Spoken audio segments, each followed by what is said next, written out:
Eureka. Hello. We're the first two. We're in. Oh, we're in. We did it, Liz. I went off the Bailey one. The other one said I wasn't a panelist. All right, so I see Joan Crystal and Karen Piscotti here.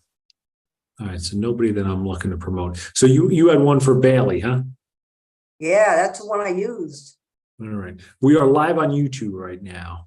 All right. Okay. I am not recording yet, but I just met the candidate and his family. They're all here good. and not waiting for anybody, so that's good. Very good.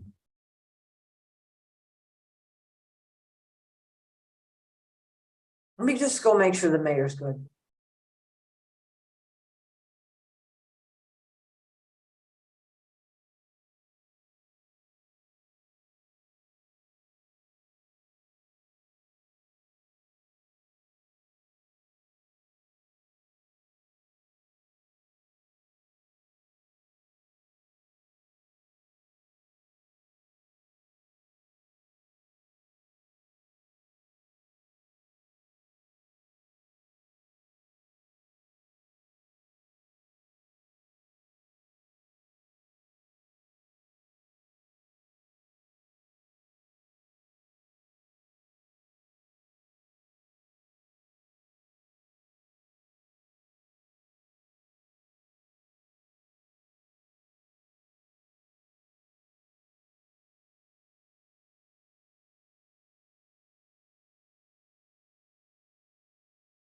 Computer audio. All right, at the top.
Okay, we don't have everyone, right? We're still waiting for Jermaine.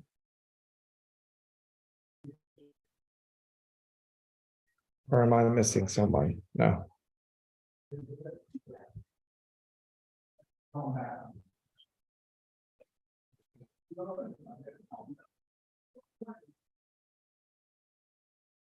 Roger is in the public portion.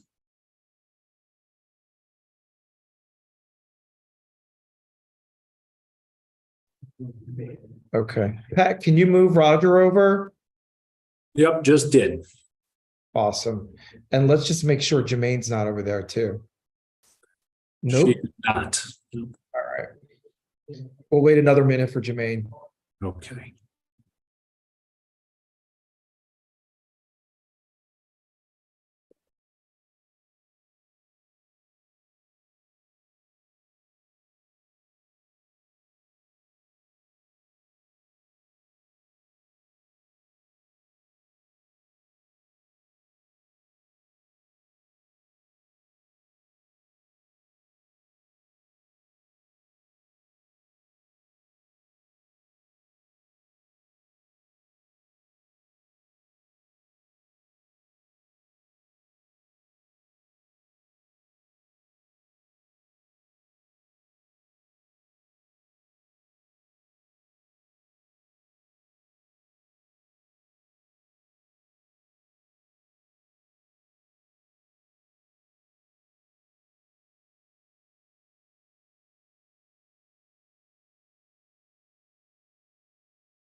Ms. Kripe is arriving shortly.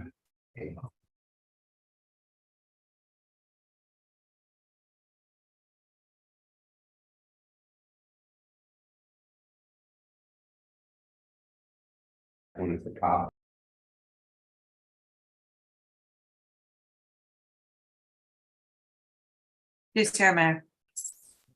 Okay, welcome, Ms. Kripe. Thank you. I'm glad you were able to make it over. And are we recording already, Mr. Wary? We are, Mayor. Okay, great. We'll get started then. Pursuant to Section 5, Chapter 231, Public Laws of 1975, this is to state for the record that adequate notice of this meeting has been provided to the public by posting and maintaining the annual notice of regular meetings on the bulletin board of the municipal building, by mailing the annual notice of regular meetings for 2022 to the News Record and Star Ledger in December 2021, and by filing said notice in the office of the Township Clerk. Ms. Adams, Here. Ms. Kripe, Here. Mr. DeLuca, Here, Ms. Engel. Mayor Daffis. Here. Whereas Chapter 231, Public Laws 1975, Common Notice of Open Public Meetings Act requires that all meetings of public bodies be open to the public. And whereas Section 7A provides that the governing body has the discretion to permit, prohibit, or regulate the active participation of the public at any meeting. And whereas desire the governing body to comply with the provision of this act, same time to conduct its business in an orderly and expeditious manner, now therefore be resolved by the Township Committee, Township of Maplewood does hereby prohibit, except to set forth in a formal agenda, active participation in the deliberations of the governing body by the public, and except as otherwise prescribed by law, does limit the public to the observations of the actions and discussions of the governing body at all of its regular and special meetings. So moved. Seconded. Ms. Adams, Yes.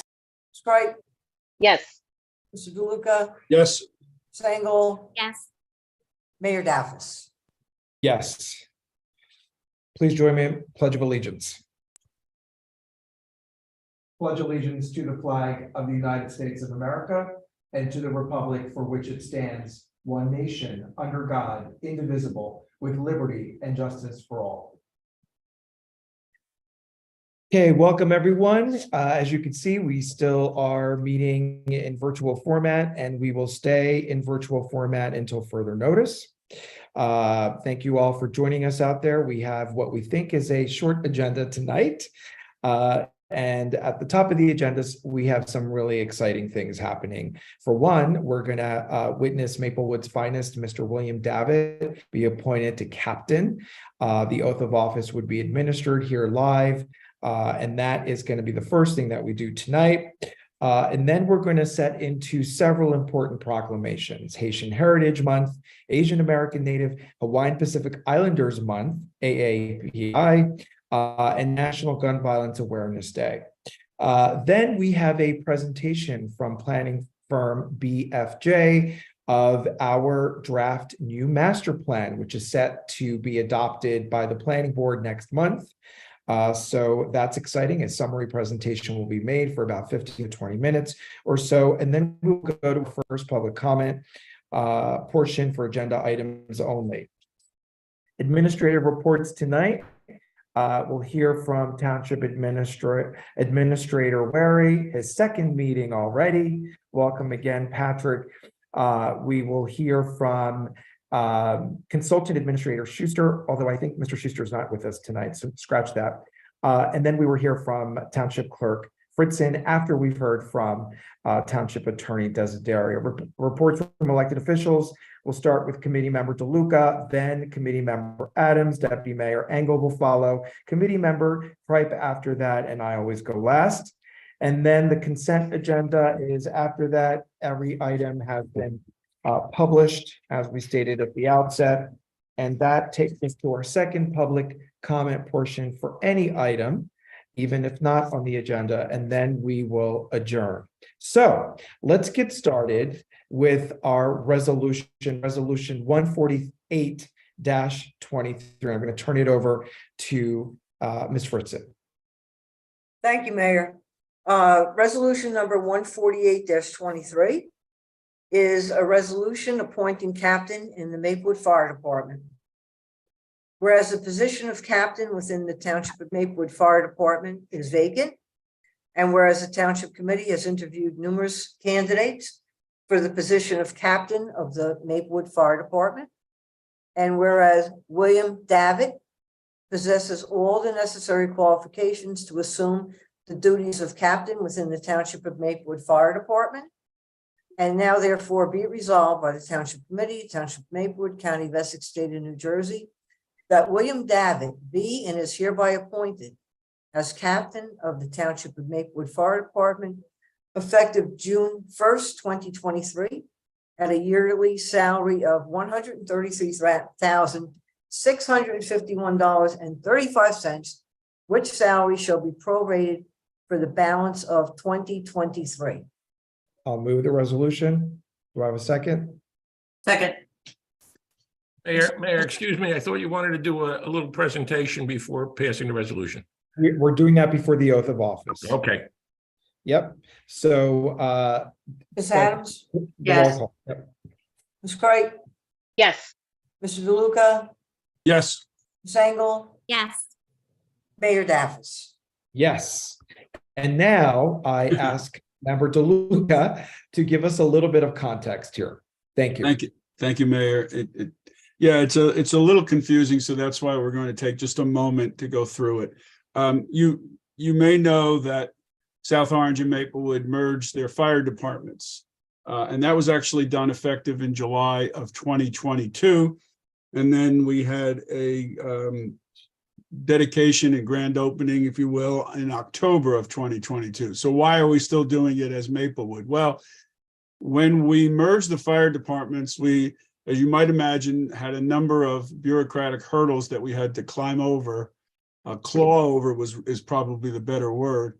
And one of them was that we had to wait a year in order to make sure that all the employees could keep their benefits and move over into a new entity as far as their pension and healthcare and longevity and all those things, seniority. So we were not able to move the actual firefighters onto the South Essex Fire Department payroll.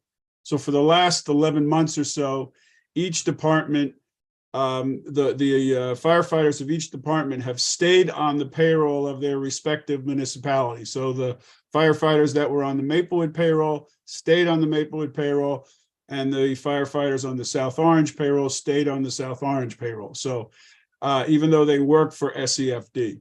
That will all change on July 1st, 2023, when all those employees will then come under the umbrella of the SEFD, and they will all be employees of SEFD as opposed to the respective towns. Because firefighter Davitt is still an employee of Maplewood and under the Maplewood Fire Department, it is our responsibility as the Maplewood Township Committee to make promotions. So that is why we are doing it tonight. South Orange actually did one earlier this month for a deputy chief's position. So we expect all that will end on June 30th, and any promotion going forward will be through SEFD. But we're honored tonight to, I guess, have our last responsibility in doing a promotion to firefighter Davitt so that he can become a captain. And so that's the little background. We're still moving forward. We still have SEFD, but we're still doing the promotion tonight as Maplewood Township Committee. Thank you, Committee Member DeLuca, who is the chair of the SEFD committee. And thank you for that context. All right, without further ado, I'm going to turn it over to Ms. Fritzen for the oath of office, and I'm going to turn my camera around so that we could watch this, so folks out there can watch this. Of course, this is all happening in my office, so I can watch it up close and personal. Lucky me. All right, here we go. Hey. Bring in as many as you can.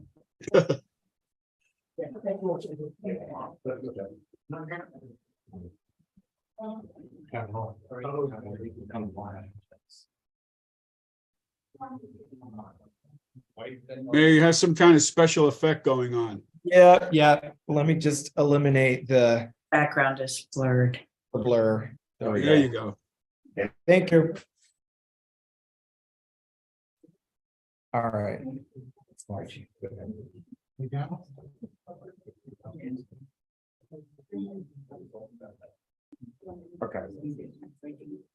So could we have? Could we have move up a little bit? Liz, pay attention, because I want you to be on camera. Turn around. That one. This one. Because we want to see you right there. Yeah. Okay, yeah, you can face him right now.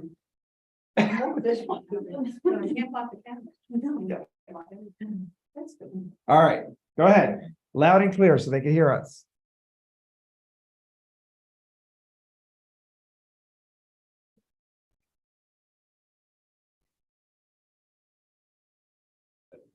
I I, William Davitt, do solemnly swear do solemnly swear that I will that I will support the Constitution support the Constitution of the United States of the United States and the Constitution and the Constitution of the State of New Jersey, of the State of New Jersey, and that I will bear and that I will bear true faith true faith and allegiance and allegiance to the governments established to the governments established in this state in this state and the United States, and the United States, and under the authority and under the authority of the people, of the people, that I will that I will faithfully, faithfully, impartially, impartially, and justly and justly perform all the duties perform all the duties of the office of of the office of captain captain in the Maplewood Fire Department, in the Maplewood Fire Department, according to the best of my ability, according to the best of my abilities, so help me God. so help me God. Congratulations, Captain. We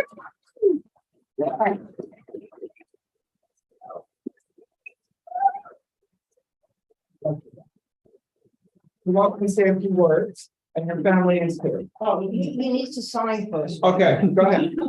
Okay. Let's sign. Yeah, because without a signature, it's not official. Well, let's do that. Yeah. Awesome. Okay, Well, actually, do me a favor. Just pretend like you're signing it again. All right. Sit down. I These took a are- bunch of pictures. These are reenactments. Yeah, just for reenactment. Perfect, thank you.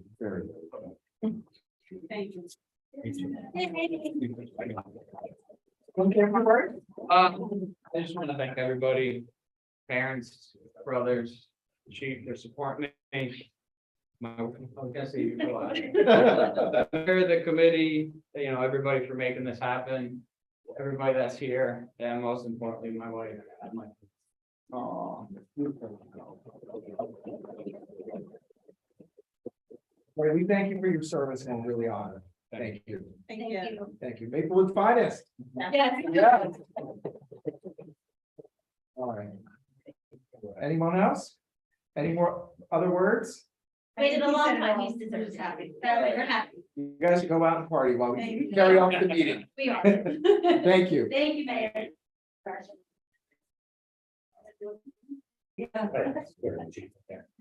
Thank you. Oh. Thank you so much. So Thank you. Susan, Thank you goodbye. for everything. We'll move her over.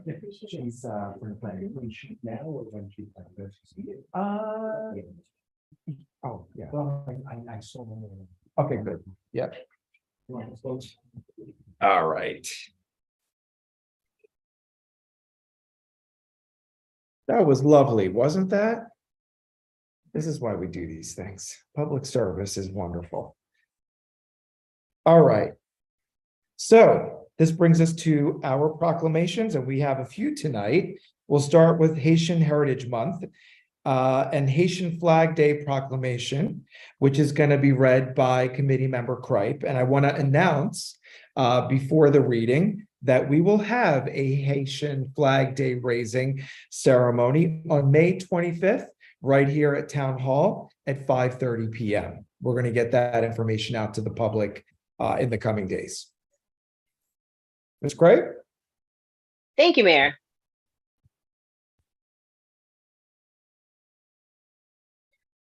Whereas Haitian Heritage Month is celebrated yearly in May to commemorate Haiti's Declaration of Independence from the French in 1803, Haiti was the first independent Black nation in the Western Hemisphere, the second oldest republic behind only the United States, and is considered to be one of the few Black countries that successfully fought and won their independence.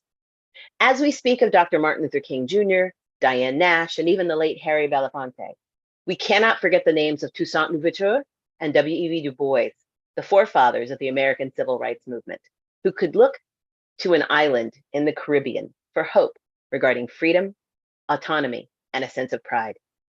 Despite how the news focuses on a specific narrative when it comes to Haiti, you can look around you here in Maplewood and see that it is but a minuscule part of the story.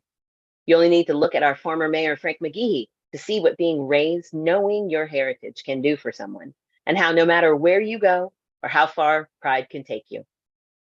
In Maplewood, we want you to understand diversity means something, and that it isn't just a superficial something of what you look like, but what culture you bring, the beliefs and thoughts that come from varied experiences, and how that can merge with your Maplewood as to make our town feel like a worldly place. Now, therefore, be it resolved on behalf of the Township Committee, I do hereby proclaim the month of May 2023 as Haitian Heritage Month and May 18th as Haitian Flag Day. I also encourage our citizens to explore the rich history of Haiti, both past and present, so future generations can know its importance in world history, and Haiti can continue to inspire those who understand what it means to fight against second-class citizenship. Thank you. Thank you, Ms. Kripe, and please join us again on May 25th at 5:30 at Town Hall in Maplewood for an official flag raising. We're really proud to carry on that tradition that former Mayor Frank McGehee started. And we're proud to do that and happy to do it. Okay, Asian Americans Native Hawaiian Pacific Islanders Month proclamation will be read by Committee Member Adams. Thank you, Mayor, and thank you, Mr. DeLuca, who handed this over to me since I have a 3-month-old new Asian grandson who I will meet when they arrive from Tokyo on July 3rd. So I'm excited to do that. But so With this mouthful of a title, I will proceed with the proclamation. Whereas Asian American, Native Hawaiian Pacific Islander Heritage Month is observed annually in May to celebrate the contributions that generations of AANHPIs have made to American history, society, and culture. And whereas the month of May was selected for two reasons. First, to commemorate the arrival of the first known Japanese immigrant to the United States on May 7th, 1843. And secondly, to honor the completion of the Transcontinental Railroad on May 10th of 1869, which upwards of 20,000 Chinese workers helped to construct. The month pays tribute to the generations of Asian and Pacific Islanders who have enriched the United States history and are instrumental in its future success. And whereas in 2023, the Federal Asian Pacific American Council announced the 2023 national theme is Advancing Leaders Through Opportunity. And whereas leadership comes in various forms and varied places, from students at Columbia High School who will take command of the future, to those like Dr. Chien Shuing Wu, a prominent member of the Manhattan Project, to the late Kalpana Chawla, sorry for the mispronouncement, one of the first women of Indian descent to go into space, Philip Vera Cruz, who alongside Dolores Huerta and Cesar Chavez formed the United Farm Workers Association, and Senator Tammy Duckworth, who is the first Thai woman and woman with disability elected to the US Congress. And whereas what each and every name mentioned and countless other Asian Americans, Native Hawaiians, and Pacific Islanders do every day is find opportunity, and when there isn't one to be found, they create it. And whereas while the United States has been synonymous with being called the land of opportunity, it is through the stories, the hardships, the triumphs, and the inspiration of both our immigrant community and those who have their families' culture instilled in them that we see new businesses, new leaders, new elected officials, and a shift in American society, which makes it more than the land of opportunity, and more so the country, which allows places like Maplewood to be called home.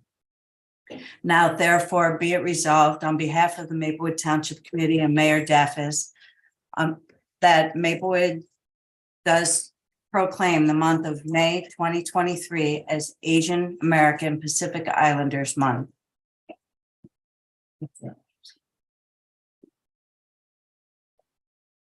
That's wonderful. Thank you for reading that and giving it extra personal significance in light of your grandson, whom we all look forward Can I to. share a quick picture? Of course you may, please. My son would kill me, only if I can find it fast. He would. He's so bad at letting me see this. No, I can't find it. There's too many tabs. You'll meet him in person in July. Well, if you find the picture during the meeting, we're happy to. I'll just change my picture. You Then make it your picture. He's way cuter. You do it during your report as well. Okay, we have one other proclamation, and that is to affirm National Gun Violence Awareness Day. Of course, we all know at this point that National Gun Violence Awareness Day is on June 2nd. Every year, it's also known as Wear Orange Day. Obviously, we're not meeting again until June 7th, so we wanted to take this opportunity tonight by proclamation to affirm this important awareness and to continue committing to doing everything that we all can, we as elected leaders and all citizens of Maplewood, to ending gun violence. I wanted to say a few things here as part of the proclamation. Where is that? And there's a lot of activity outside, as you can hear. Okay, here we go. So where does this June 2nd National Gun Violence Awareness Day and Wear Orange Day come from? I think it's important to state it for the record. June 2nd, 2023 would have been the 26th birthday of Hadiya Pendleton, a teenager who marched in President Obama's second inaugural parade and was tragically shot and killed just weeks later in one of what have become now two common mass shootings. To honor Hadiya and thousands of other Americans whose lives have been tragically cut short every year by gun violence, a national coalition of organizations has designated June 2nd, 2023 as the 8th annual National Gun Violence Awareness Day, and as June 2023 as the 8th annual National Gun Violence Awareness Month. So it's because of Hadiya and her friends, other students or youth are always leading us, that we have this national recognition and honor. Since 2015, according to Everytown USA, there have been at least 300 mass shootings each year in the United States. Mass shootings are defined as incidents with 4 or more people wounded or killed by guns. Since 2020, that number has jumped to over 600 each year, double. Compared to other peer countries, the US gun homicide rate is 26 times higher. We are not safe or exempt from gun violence. On the 24th will be the anniversary of the mass shooting of Uvalde, Texas, where over 18 children, some barely 10 years old, were murdered. In 2023, there have been at least 52 incidents of gunfire on school grounds, according to Everytown USA. And despite what many claim, mental illness, according to the American Psychological Association, only accounts for a very small portion of firearm-related homicides. And the overwhelming majority of people with serious mental illness never engage in violence towards others with guns or any other mechanism. Alongside mass shootings, we have to speak on the murder of Sayreville Borough Councilwoman Eunice Dumfour. There is a 42% increase in suicide by firearm by young people in the last decade, with 70% of children under the age of 10 knowing where their parents store their guns. Nearly 70 women monthly are killed with firearms due to intimate partner violence, and 33% of youth suicides and deaths are due to improper storage and use of guns, per Moms Demand Action. The Township Committee and I recognize that keeping and bearing arms is a fundamental right in the United States, but none of us agree it is the right of anyone to take a life and believe most gun violence is preventable. That is why we advocate for universal background checks, violence intervention programs, extreme risk laws, limiting access to assault weapons and high-capacity magazines, and passing the Disarm Hate Act.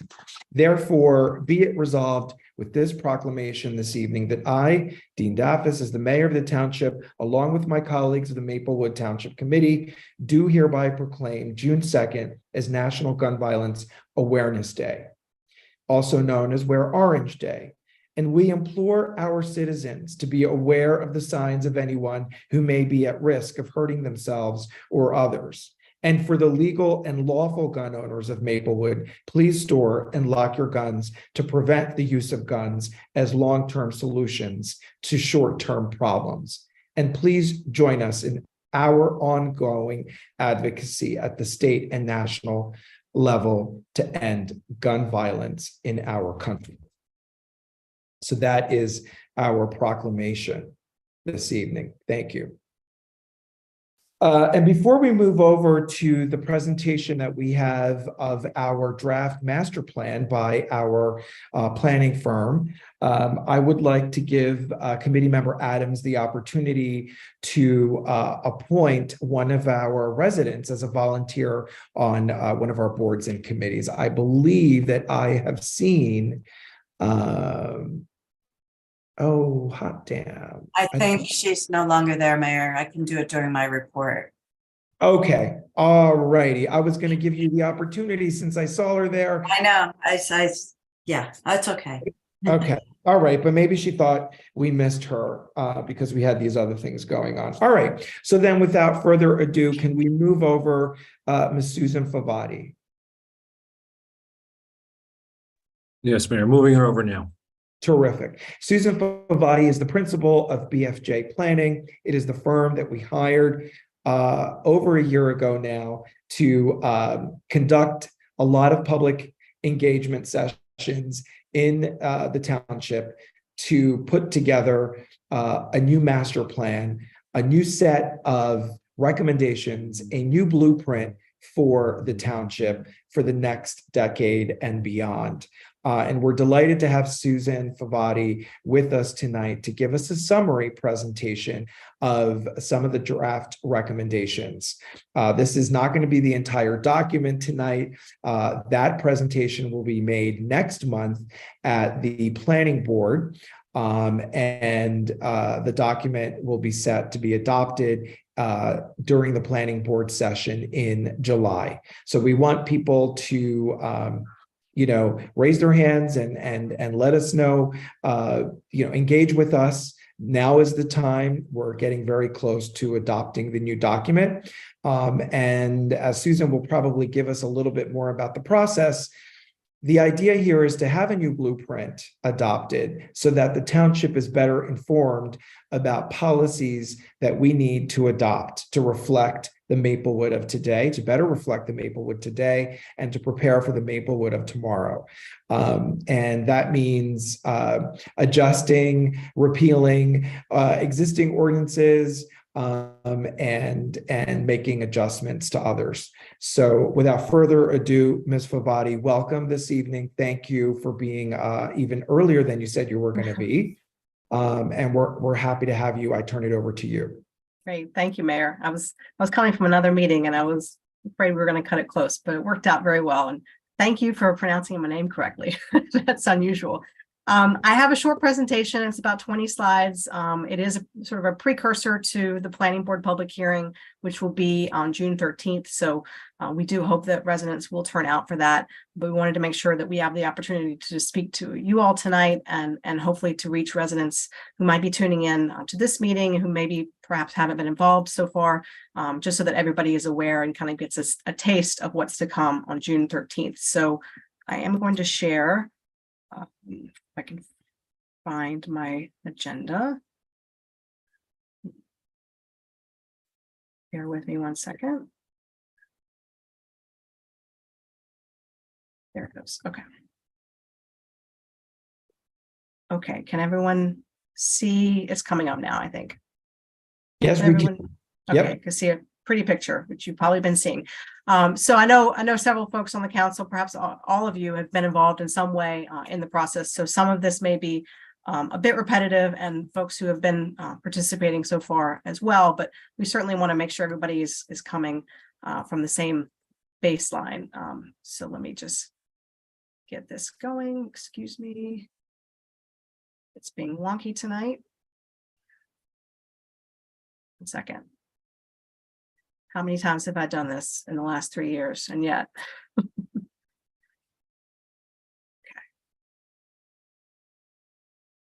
We'll do that. Okay.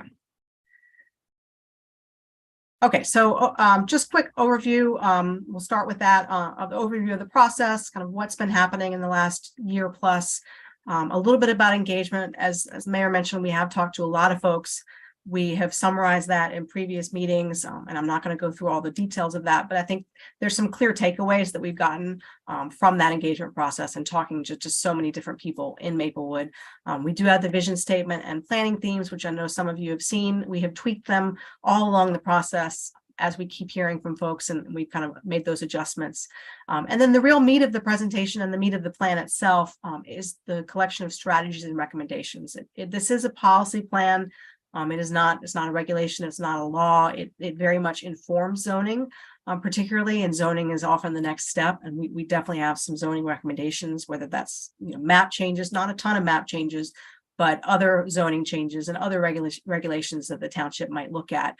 It's a document by the planning board. The planning board does adopt the master plan, but there's a lot in there for you all to be aware of, because at the end of the day, implementation of a lot of this is going to come down to decisions that you all make as the governing body. So capital expenditures, deciding whether to hire or expand, departments, deciding whether to proceed with courses of action in terms of just spending money. There's a lot in there, and so we certainly are not going to just give you a list and hopefully call it a day. We really want to give some priorities too, and kind of put you on a path, whether it's the governing body or the planning board, to really move these things along in a way that makes sense, and that you can do, year over year. So I'll conclude with quick next steps, and hopefully get everybody to show up at the June 13th planning board public hearing, which will also be virtual. Okay, so as you all recall, this process is being led on the township side by a steering committee. As a planning board document, it's typical that the planning board or a subcommittee of the planning board acts as the steering committee, but Maplewood decided to add a couple other folks into the process, which I think was great.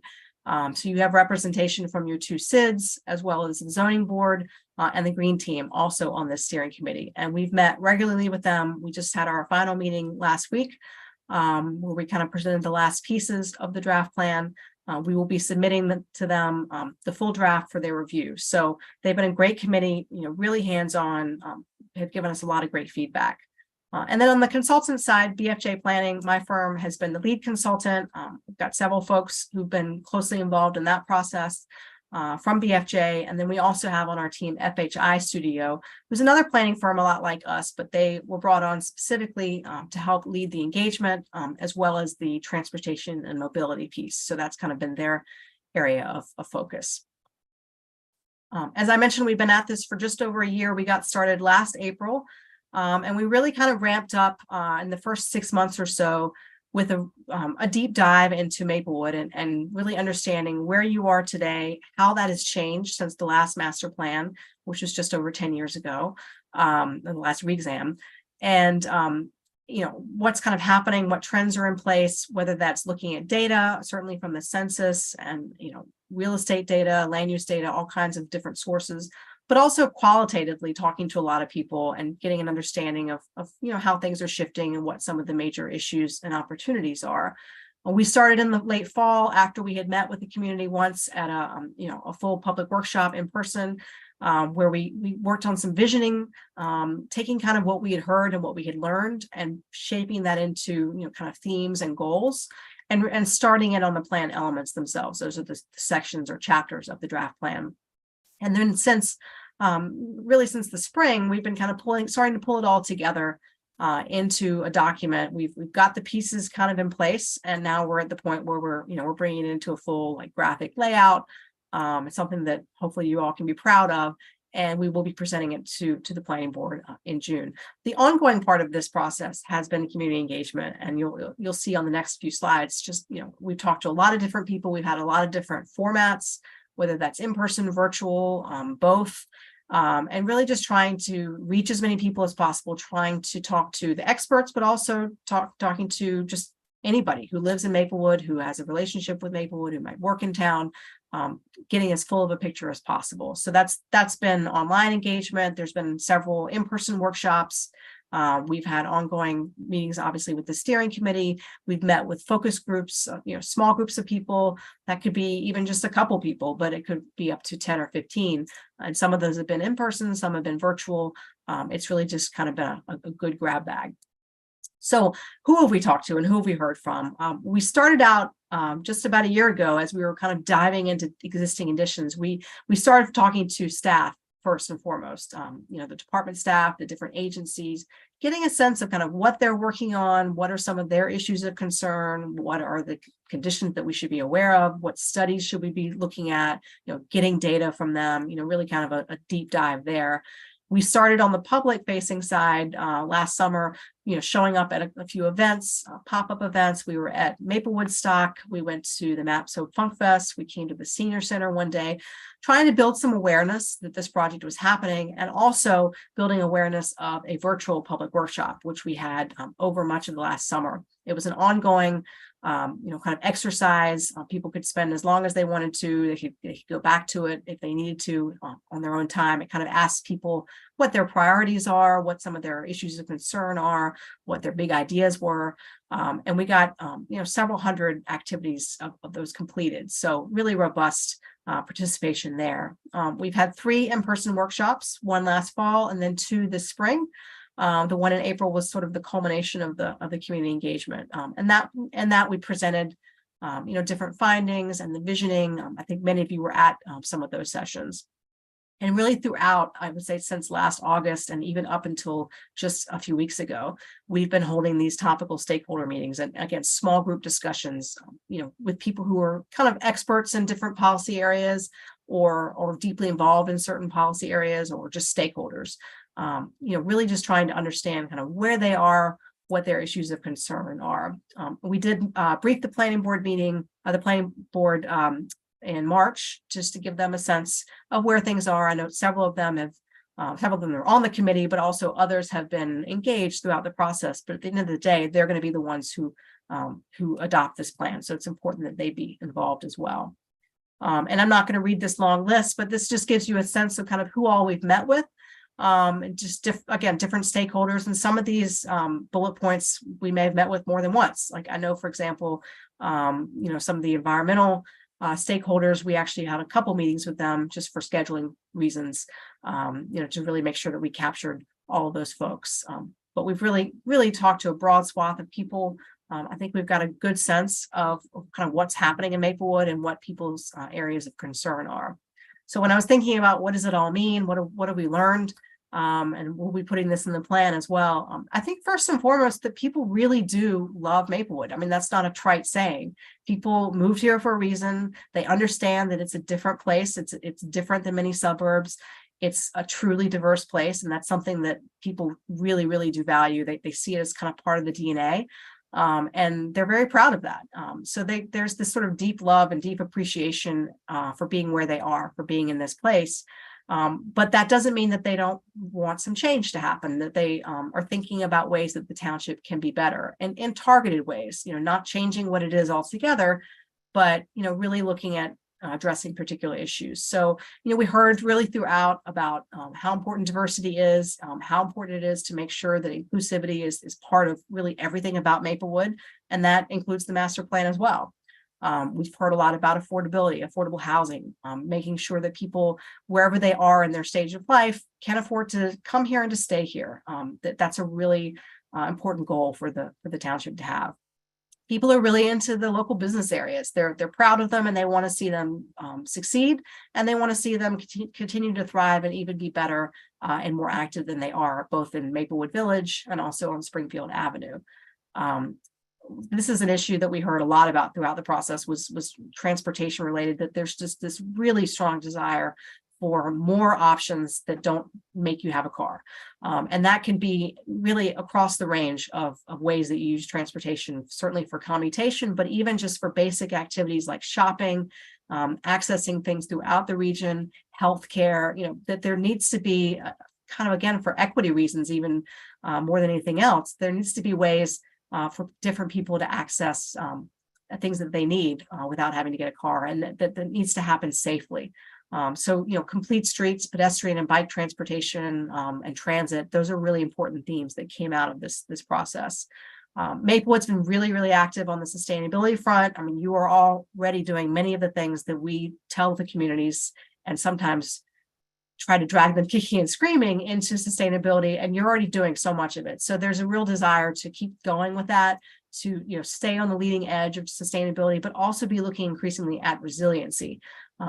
Taking the lessons learned with Ida and other storms, and thinking about what can be done in the future to make things safer and able to recover more quickly for future storms. And these things do intersect very much, sustainability and resiliency.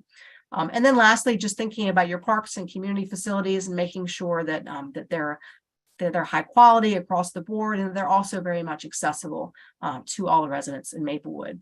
So, I mean, I would say that this was very much uniform, this slide. I mean, we certainly heard lots of different things, but I was struck by how consistent a lot of this was, regardless of who we talked to, when, what their relationship with Maplewood is, where they're coming from. We just kept hearing many of the same things over and over again, which is really great because it means that we're capturing things and we can kind of put that in the master plan, and it is really truly reflecting what the community told us.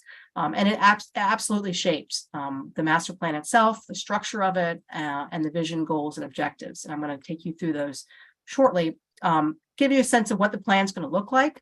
And that kind of helps understand how this presentation is structured.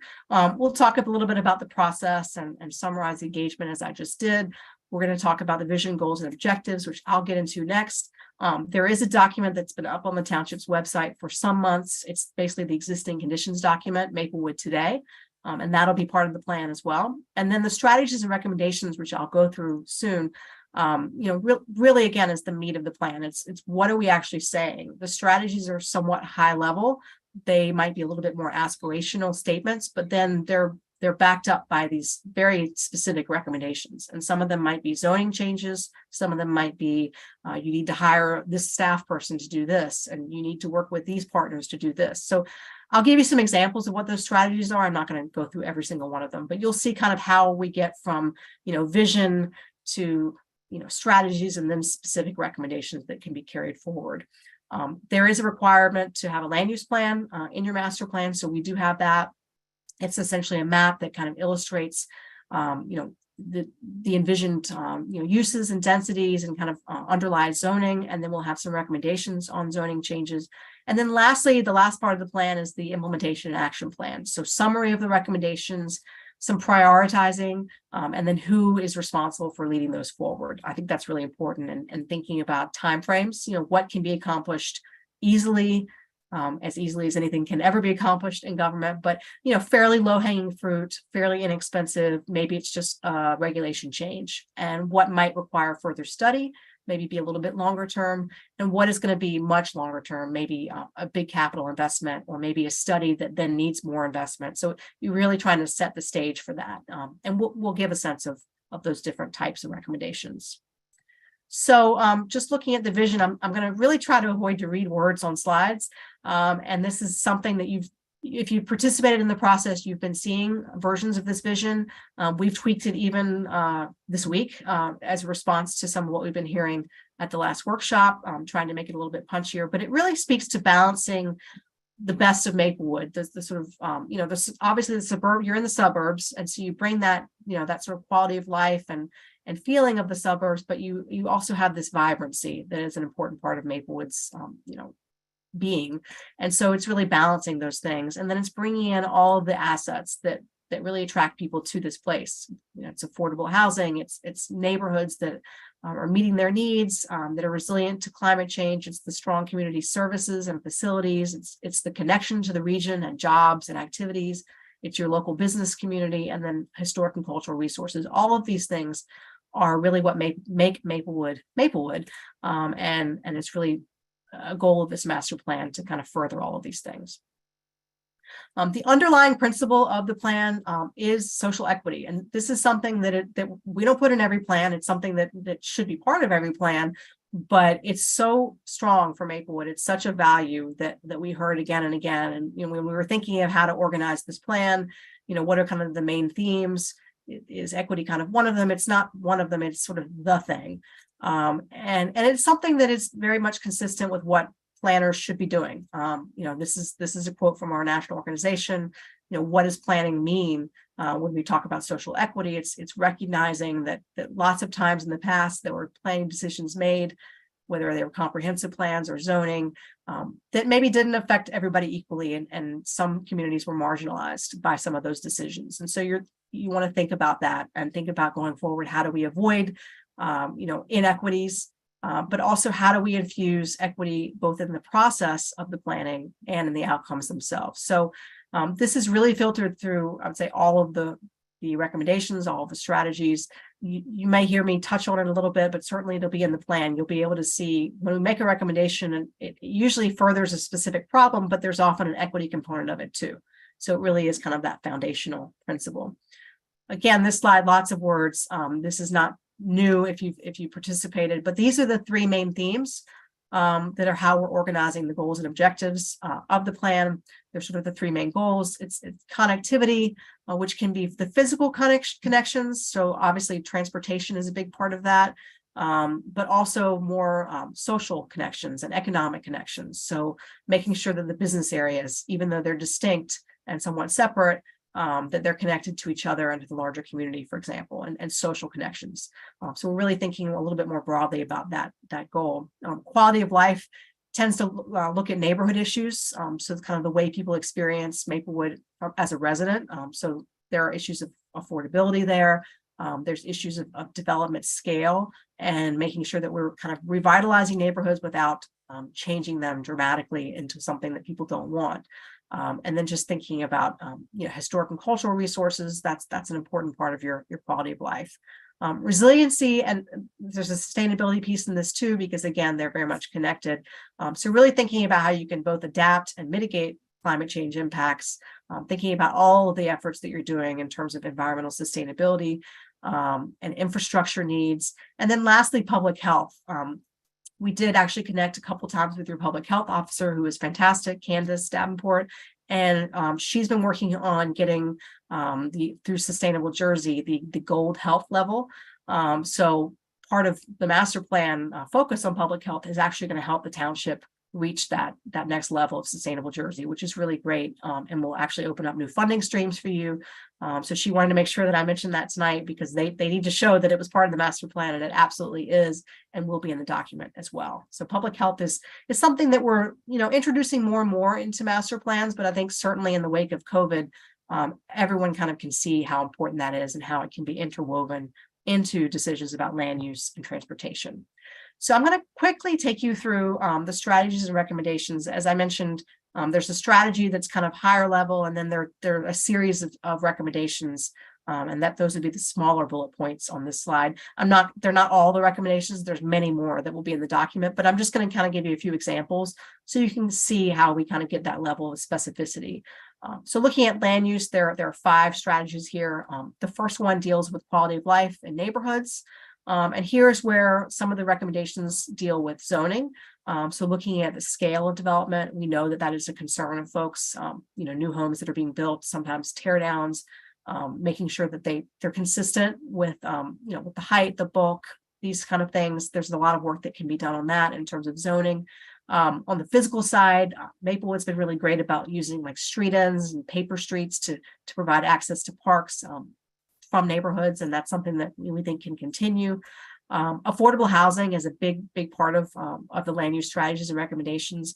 You've been very proactive on that, but there's always work to be done, and there's a new round coming up in 2025. So there's a lot in the plan about just a really broad toolbox of strategies, because it's not going to be any one thing that's going to solve your affordable housing problems. So things like revisiting your ADU regulations, accessory dwelling units, looking at, is there a potential to think about 2-family homes in some single family districts? That's an area that needs more study and analysis, but it's an area of potential. Your rent control law, how do we make sure that that's working for as many folks as possible, particularly seniors, which we've heard about. And then another piece of land use strategies deals with the redevelopment tool. We know that that's always an issue of concern to folks. It's an important tool at your disposal to revitalize certain areas. So we have the recommendations in the draft plan about either new designations or revisions to existing redevelopment areas, and also ways to improve the process itself and hopefully make it a little bit more transparent and accessible to the layperson. The last 2 strategies on land use, the first one deals with commercial and industrial zones. We talked about this kind of throughout the process, looking holistically at those areas. The main recommendation here is to look at your highway business zone, which currently exists in portions of Springfield Avenue and Milburn Avenue, kind of in that gateway off the highway. And so one of the recommendations here is to actually shrink that zone and kind of remove it from portions of Springfield to make it a little bit more focused on pedestrian, walkable businesses. Not doing away with it, it's still appropriate for certain parts, but maybe not as much Springfield Avenue. The final strategy on land use deals with historic preservation.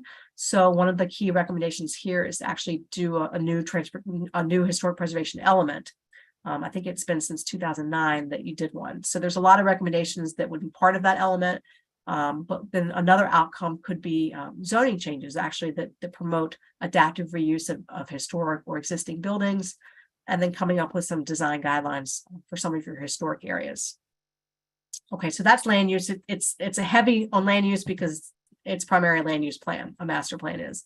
So circulation and mobility is also very important. There's one slide on this. The first recommendation or strategy here is to really look at your policy basis for transportation, and we're recommending a distinctive policy shift to really prioritize the walking, bicycling, transit, and other mobility options kind of ahead of automobile parking and throughput. It doesn't mean that you ignore cars. I mean, obviously vehicles are here. They need to be able to move through town and get around town appropriately. But historically, engineers, from the 50s and kind of mid-century, they were kind of just focused on moving cars in and out fast as possible, as quickly as possible, as many cars as possible. And I think increasingly we're looking at, okay, let's prioritize some of the other users maybe first, because you're dealing with issues of safety and quality of life that are really, really important for communities like Maplewood. So it's an important policy shift, and we think it needs to be driven by a new master plan circulation element. It's been quite some time since there's been a new element done for circulation. And then there's a number of plans out there that either need to be revisited or updated, like your bike pedestrian plan.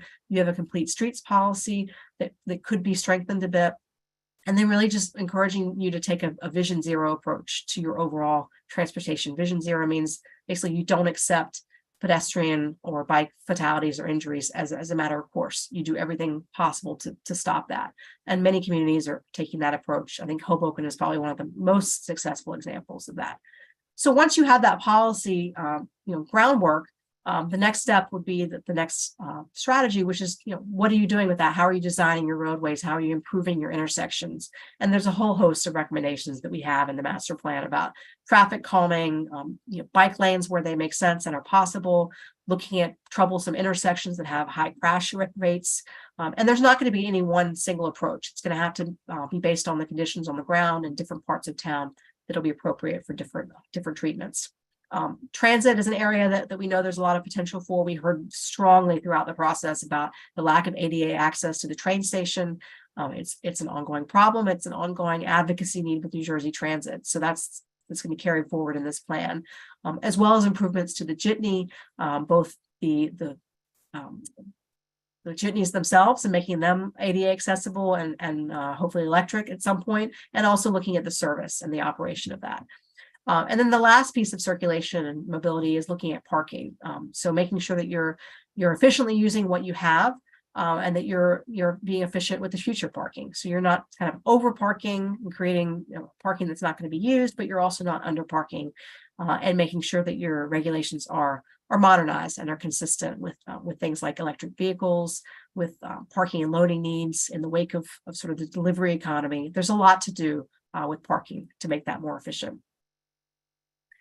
Economic development is looking at your business areas. So one of the key recommendations or key strategies here is just to continue to support your two primary business areas, but also looking at your other nodes of business activities and making sure that you're supporting those as well. And there are different strategies for each. And so one of the zoning recommendations here is looking at Springfield Avenue, which currently has one primary pedestrian retail business zone, which was put in some years ago. And one of the recommendations here is actually creating a subzone for that in this kind of central core where it's sort of the healthiest. And there would be where you would actually require ground floor retail and have some a little bit more stringent regulation to make sure that that's pedestrian activity, street level activity, that's where you're really focusing those efforts. As the health of the avenue increases, that zone might be expanded, but really kind of focusing efforts on that central core. Throughout the business zones, we're recommending reviewing the permitted uses and the processes to try to make them easy to support new businesses as easy as possible, streamline those. And then looking at your industrial zones, there's been some interest recently, not just in Maplewood, but in many industrial zones on new types of uses, like art galleries, anything food related, whether that's production or processing, like coffee roasteries, maker spaces, green businesses like indoor agriculture. Certainly cannabis is coming more and more. So thinking a little bit strategically about introducing these types of uses in your industrial zones without pushing out the ones that are already there. We know that there are long-time uses in your industrial areas that are they're job creators. They're important parts of the community. So we certainly don't want to sort of flip a switch and make you have a third business area. This is something slightly different. And so we're going to manage that hopefully with some targeted zoning on that. And then the last thing on this slide is looking at the idea of placemaking. So that's kind of activating public spaces, maybe putting more benches, street furniture, public art, helping them to become more gathering spaces so that people will linger and perhaps spend more time in your downtown and other business areas and spend some money too. So it can be community building as well. You see Rickleton Square as one example. There's also the area in front of Walgreens on Springfield Avenue. It's already kind of a plaza, but it could be strengthened a bit more. So that's kind of what we mean by placemaking. Second and final slide on economic development, thinking about your arts and cultural destinations, not just as arts and cultural assets, but also part of your economic development picture. So one of the recommendations here is to actually develop a new arts and cultural strategic plan to kind of help manage all of these assets and think about, how they relate to each other, how are they using different township facilities, perhaps. That there's a lot of organization there, and especially as they're coming out of COVID, kind of helping these organizations sort of regroup and remember and understand their kind of place in Maplewood and be stronger for it. There's some work that the township can do, we think, to help support businesses and the business communities. And one of the major recommendations here is to actually hire or consult with a grant writer. And that would be, I think, a really valuable investment of the township because it could help you get more funds for many of these recommendations in the plan, but also particularly with economic development. We talked throughout this process a little bit about branding, and this is a recommendation that probably needs a little bit more study and analysis so that you understand how it might work for you. But thinking about a consistent brand for Maplewood when you're looking at the signage, for example, the signage across the park system, street signage, so that when you come into town, you know that you're in Maplewood. Now you might be going to the Village, or you might be going to Springfield Avenue. Those have their own brands too, so we don't want to undermine those and the work that's been done. But just thinking about how to be kind of one Maplewood and as a sort of a unifying factor, branding can be very effective, for your own residents as well as, people who are trying to visit the township. So that's something that could be looked at. Looking at your community facilities and programming, this includes parks. So we have some specific recommendations about different parks and how to improve those. And they get pretty detailed in some cases. We're also looking at how they're connected to each other and neighborhoods as well. And one of the key recommendations there is to implement the Greenway that's long been planned. I know that there's been work done and still being done in partnership with South Orange. So that's a big project to carry forward. There's always assessment needed for, just across the board on your community facilities, but you definitely have some that like the Woodland or the Bergdorf Center that, that have some issues that need to be addressed in terms of their condition and thinking about how they're used and how they're used by different members of the community as well. So a strong assessment across the board is probably needed. And then the last bullet on this one is something that we don't always put in a master plan. It's not sort of technically related to land use always or transportation or anything kind of hard, but it is something that we heard really repeatedly throughout the community engagement process was just the need for better and more efficient and effective communication kind of across the board from the township. So one of the recommendations here is that you consider actually hiring someone who specializes in communication. A lot of your department heads are doing it in some fashion now. And if you had kind of one person who was kind of steering the ship, it could free up some of them, the department heads, to be doing the work that they're really focused on. And you could, you could reduce some redundancy and have some better coalitions. So that's one recommendation there. This is the second of two slides for community facilities. This one, first bullet, deals with less about facilities and more about programming. So we heard a lot from actually special needs representatives about offering programs that are accessible for all age groups and abilities, and also exploring more partnerships. So you're not always having to do everything yourself. Certainly South Orange and some of your neighbors, but also looking at the nonprofit sector. I think some of your houses of worship are eager to be partners, and there could be some kind of win-wins there as well. Things like sharing space and co-sponsoring events. The second bullet here looks at public health. As I mentioned, we've kind of included that as an area of focus. So this is an area that there's a lot of like sort of public health type things that are somewhat nebulous, but then there are clear land use implications. So one of them deals with zoning, making sure that you're actually permitting grocery stores in all of your business areas, and things like CSAs. Those are the sort of food cooperatives. To try to provide more options for healthy and fresh food, so that you don't have issues of food deserts, particularly, along Springfield Avenue and that side of town. Looking at your farmers market, how can you continue to improve that, make it more accessible year round, and then also the potential for more community gardens. So there's, anything sort of related to healthy food and fresh food definitely has a public health component. The last item on this page is the school district. They are eager to continue to be a partner in terms of planning with the township, particularly in things like transportation, safe routes to school, and also thinking about future multifamily development or other significant housing, and how that might impact the school district.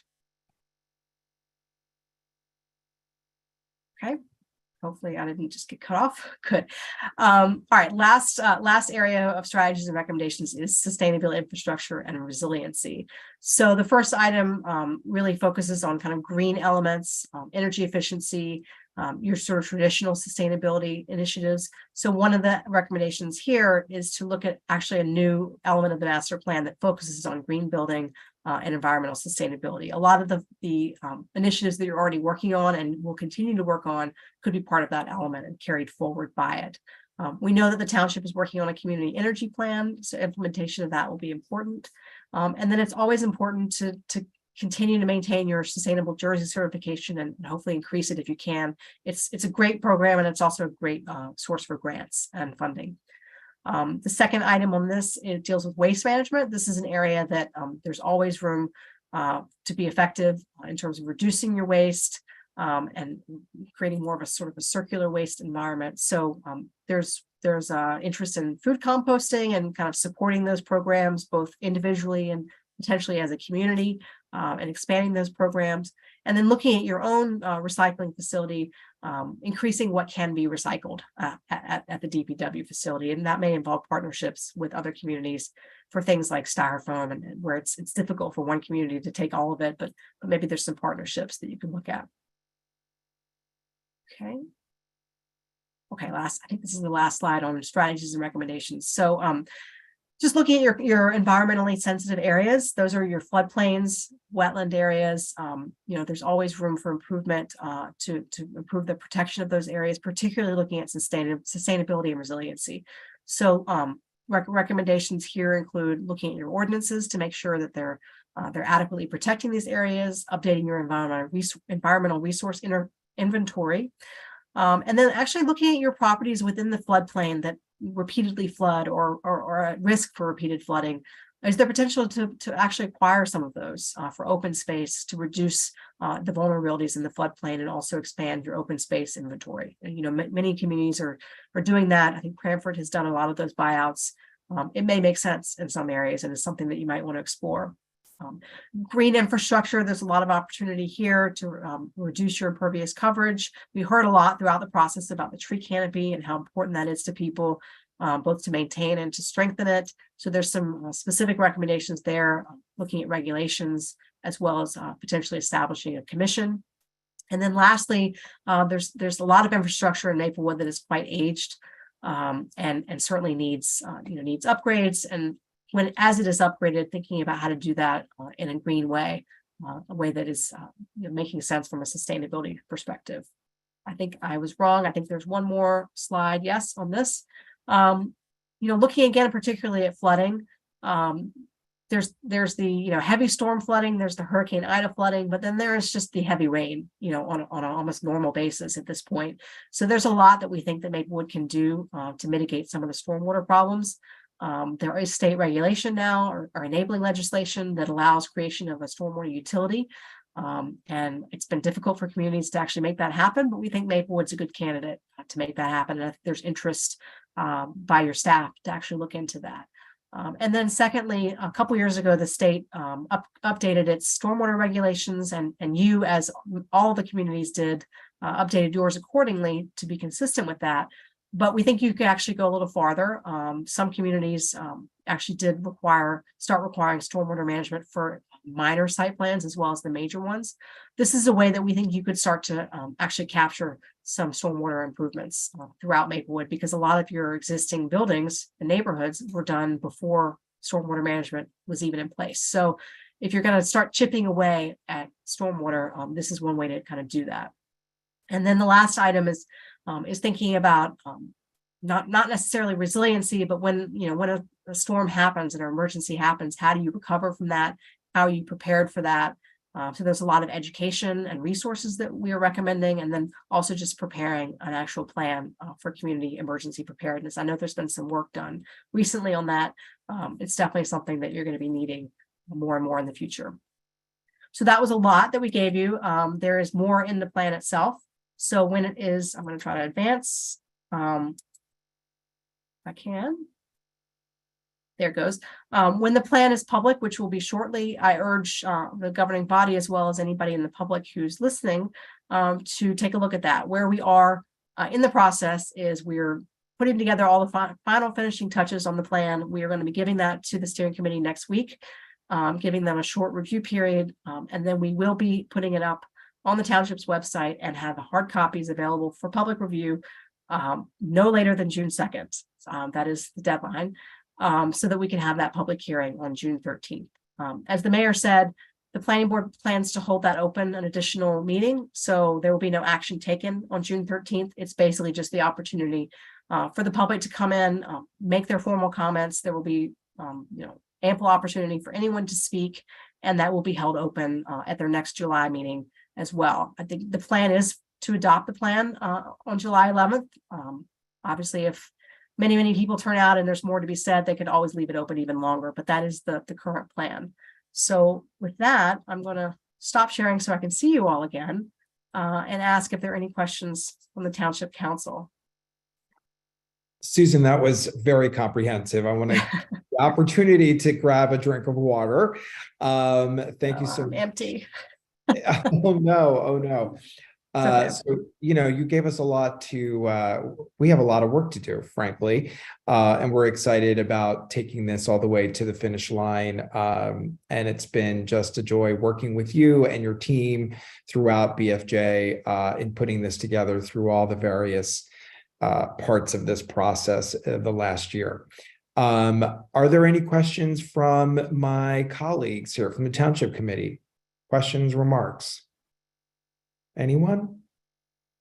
Mr. DeLuca, you ready to? I'm going to contact you because I have a couple of specific things I don't want to deal with now, but I was struck by the lack in the very first slide of the words diversity, inclusion, and welcoming, when in both the 2011 re-examination and the 2004 or whatever whenever we did that first one, 2001, I guess, that we had worked with the Community Coalition on Race, and there was a big push to make sure that we mention those words. And when we talk to people about moving here, those kinds of words come up like in the first sentence. Yeah. So I was wondering why we weren't including it. Well, that's certainly, I hope it came across. I guess it didn't. Well, those words were not used. Well, when I spoke about equity, I was speaking about inclusivity and how important that is to certainly what we've heard throughout Maplewood. So we'll make sure the words are there, Councilman. It's certainly intended that be a theme that is carried forward from prior plans. It's an important element to Maplewood. It's why people come here. Right. So it was not intended to be taken out or excluded. Sometimes it's hard to put things on a slide and make it come across. But to us, that is a major part of the master plan, and we'll certainly make that clear. Thank you. And as you stated, this idea of equity and inclusion, has been a running common theme in everything that we've talked about, whether it's land use or public health or zoning. You know, it's just coming across all the time from the community. So Yeah. absolutely focal point. And I think I'm learning that you kind of have to use the words, even if you think that you're being clear. So if it takes using the actual phrase, you know, diversity, equity, inclusion, to make sure that people understand that that's what we mean, then we'll certainly do that. Deputy Mayor Engel, I believe you had your hand up as well. Yeah, I just wanted to thank you for a great presentation. I was really happy with the economic development slides that you showed. I do want to say when you first started talking about economic development or business districts, you just focused on the Village and Springfield Avenue. I was happy that you discussed some of the other ones like Ridgewood Row and Irvington Avenue later on, but I think that talking about those earlier on would be better because we do have a vibrant business community. And I also am happy to see that you mentioned the Greenway because the Environmental Advisory Committee, that's their big push right now, and along with the Safe School. So I was really happy to see that included, and as well as focusing on, you know, bike paths and walking paths as well, and not only having a conversation about parking. So I was overall very happy with your presentation. So thank you so much. Thank you. Ms. Adams, any remarks, feedback? No, not really, but I'll be at the planning board meeting. Yes, you will, as I will. Yes.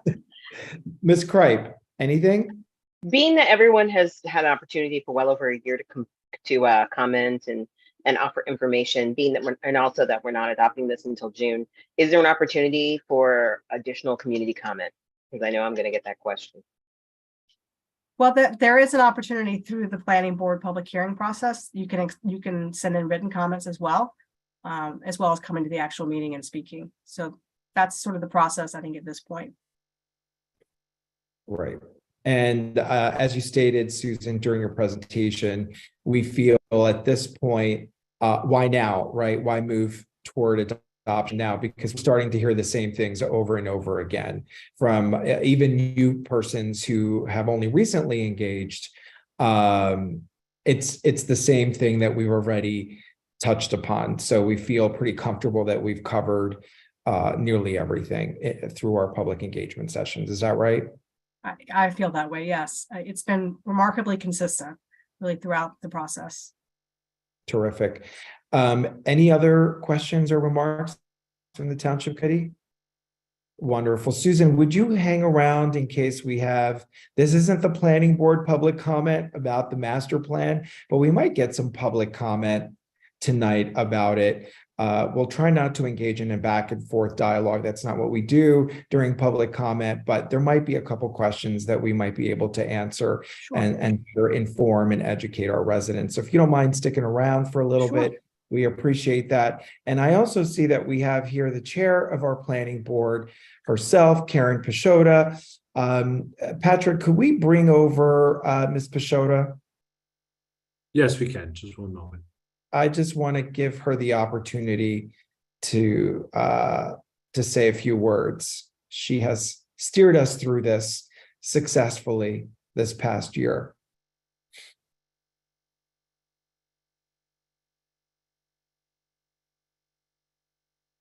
Ms. Pashota, if you can hear us, welcome, giving you the opportunity to say a few words as you have so successfully steered us through this process all year round.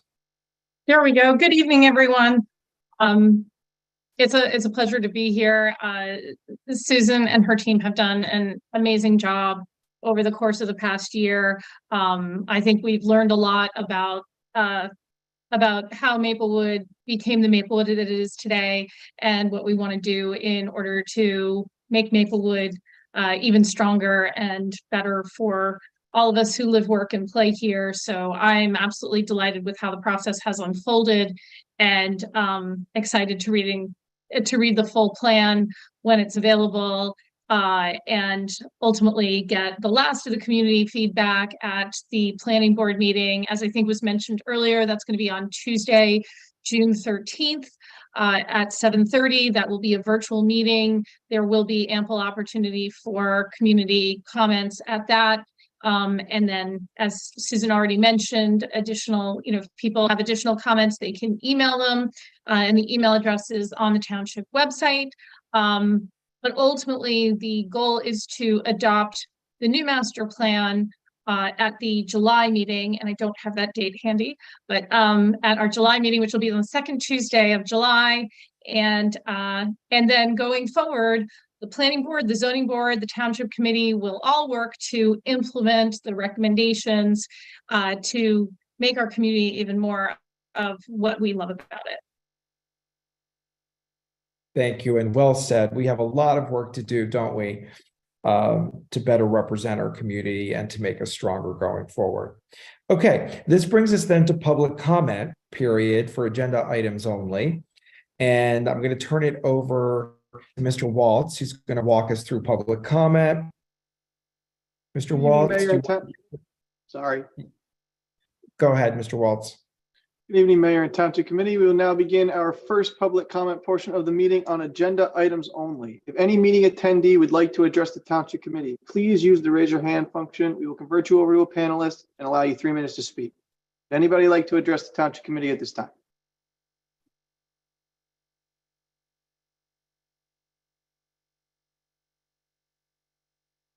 Mayor, first I have Dave Helmcat. Convert you to a panelist and allow you 3 minutes to speak.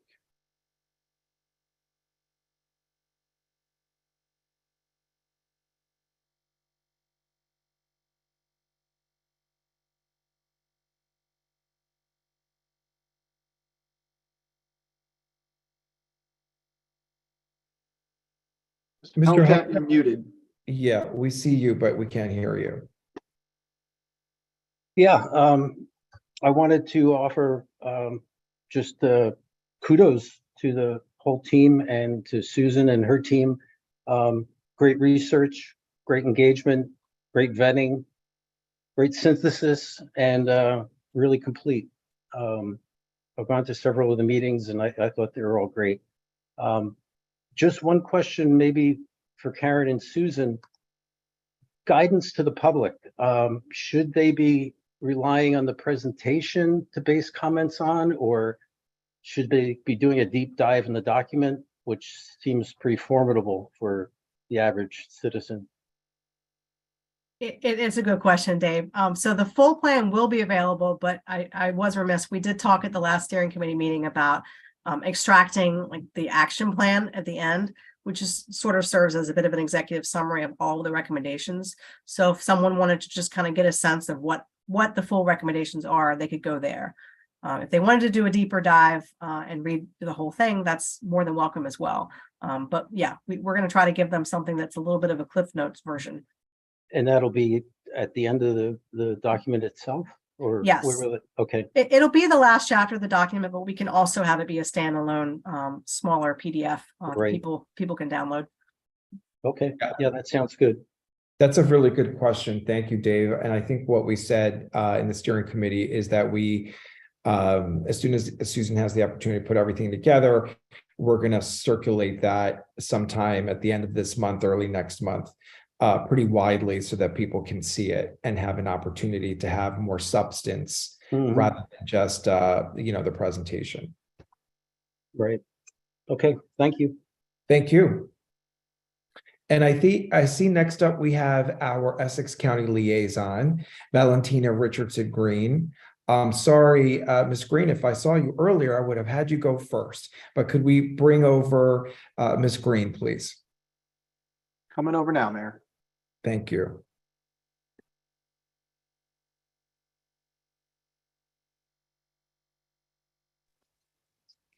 Good evening, everyone. Greetings from the county executive. I just wanted to update everyone on some upcoming press conferences and events that the county exec will be hosting. The first item is the groundbreaking for the Senator Winona Littman Family Courts building. That groundbreaking will be occurring Thursday, May 18th at 12 noon. It will be at 320 University Avenue on the corner of University Avenue and Branford Place, right across from my location, a DFAB. And that will be, again, Thursday, May 18th at 12 noon. The next press conference that will be held will be May 25th, the Memorial Day celebration, and that will be at 12 noon at the Essex County Veterans Park on West Market in Newark. The next press conference will be May 30th, and it will be the county's annual Jewish Heritage Celebration. That will begin at 11:30 a.m. at the Essex County Martin Luther King Jr. Justice Building, room 115 at 495 Martin Luther King Boulevard. On June 1st, Essex County will be having its annual job fair from 10 a.m. to 2 p.m. at the Essex County College Gymnasium, located at 303 University Avenue. And on June 3rd, from 8 a.m. to 12 noon at our Department of Public Works at 99 West Branford Avenue in Cedar Grove will be the paper shredding event. Again, that will be June 3rd from 8 a.m. to 12 noon at 99 West Branford Avenue, Cedar Grove, New Jersey. That's all the updates I have for right now. Thank you. Thank you, Ms. Green. And if you can email those to us, we'll, in one comprehensive email, we'll be sure to publicize them widely to our community. Will do. And thank you for joining us this evening. Are there any questions for Ms. Green from the Township Committee? I don't see any, but we thank you. We're so grateful for your consistent attendance and sharing information with us and taking back our concerns to the county executive.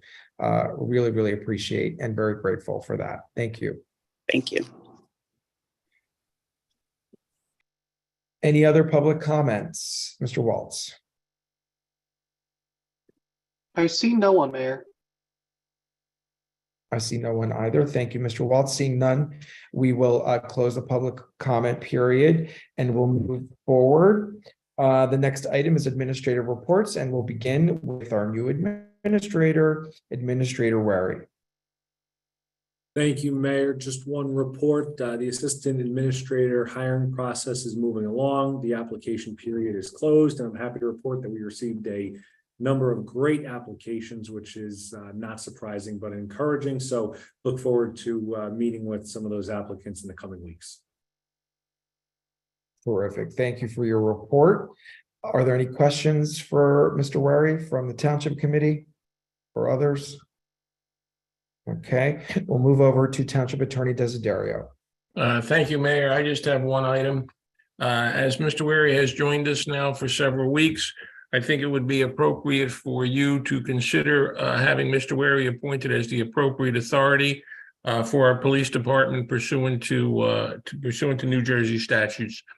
Presently, it's Mr. Schuster, but given the change of responsibilities, I think it would be appropriate for Mr. Wary. So I present that to you for your consideration. Thank you, Mr. Desiderio. Do you need a motion from us? I would. I'd like the motion, and then I'll memorialize it in a resolution. I move that we appoint Administrator Patrick Wary as the appropriate authority to the Maplewood Police Department. Second. Ms. Adams? Yes. Ms. Cripe? Yes. Mr. DeLuca? Yes. Ms. Engel? Yes. Mayor Davis? Yes, thank you.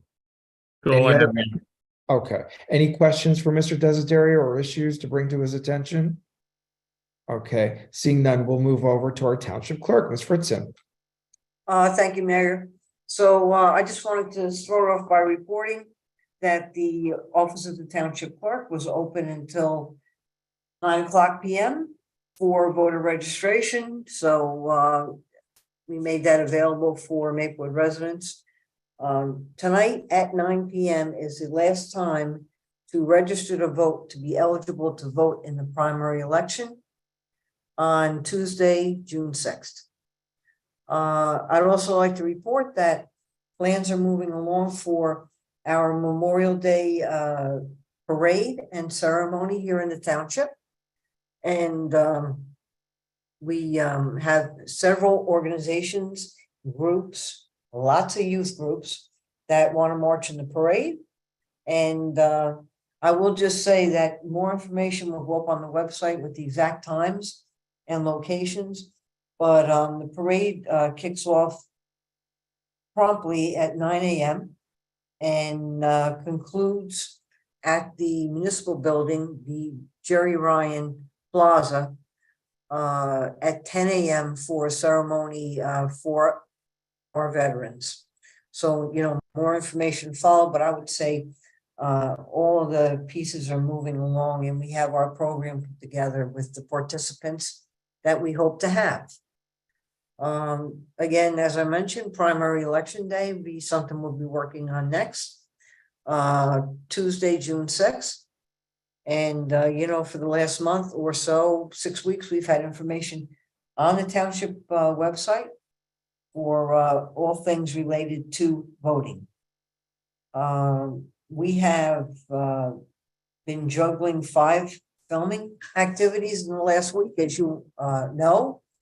And we have one more proposed for starting next week. So I'd be interested in hearing any comments, not certainly today, but any feedback that you all have concerning our recent filming activities. And we're working on getting information to the Township Committee on comparable filming regulations in other townships, and certainly what the charges are, just to see if we're still in line with everybody else. So I haven't forgotten that. And so far I do have Milburn and Montclair, which are the towns that our ordinance has been modeled from. So again, information will be forthcoming. We have a Memorial Day event planning meeting tomorrow at 2 o'clock. You all were invited. If you would like to attend, that'd be super. And that's all that I have, Mayor. Thank you, Ms. Fritzen. Can you repeat again for the public, because there was some confusion online? What is the start date and start location of the Memorial Day Parade? Okay, you can begin assembling at 8:30 a.m. at the student parking lot on West Parker. And the parade will kick off promptly at 9 a.m. and travel through our customary parade route up to Maplewood Avenue, through Maplewood Village, and making a left on Baker Street. And something we did last year for the first time that makes more sense is going down Baker all the way to Valley, instead of making the left on Donnell by the train station. Just going straight down, making a left on Valley, and ending at the Jerry Ryan Plaza somewhere around 10 o'clock for our ceremony. Right. So gather at 8:30, start parade around 9, be back at Town Hall front plaza for the ceremony, the service, starting on or about 10 a.m. Right? Yes, Mayor. Yes, it's correct. I'm going to have updated information on the website and blast it out next week with all the updates. Right. And just so that some of our older adults are aware, we make this event inclusive thanks to your advocacy in prior years. So there will be seating available for those who need it, and we'll also have a tent, for shade. And this is a rain or shine event, right, Ms. Fritzen? That's correct, Mayor. We anticipate a minimum of 2 tents. 50 chairs is what we'd like to put out. And it's rain or shine. If it has any kind of inclement weather, will be inside the municipal building in the Township Committee meeting room. Just to be clear, we don't parade if it's raining. The parade doesn't go in the rain. That is correct. It's too dangerous with all the kids and stuff. It would only be the thing ceremony. We just do the ceremony inside at 10 o'clock. And we'll announce that, as we get closer, if we have indication that it's definitely going to rain. And Ms. Fritzen, the planning meeting, I believe, is Thursday at 2 o'clock. That's what came out on the notice. Okay, I'll check that because I anticipated it was tomorrow at 2 o'clock. Okay. I'll check that. Thank Check you. it with your associate sent it out as a calendar notice for Thursday. Okay. Thank you, Ms. Fritzen. Are there any questions for Ms. Fritzen from the Township Committee? Deputy Mayor Engel, please go ahead.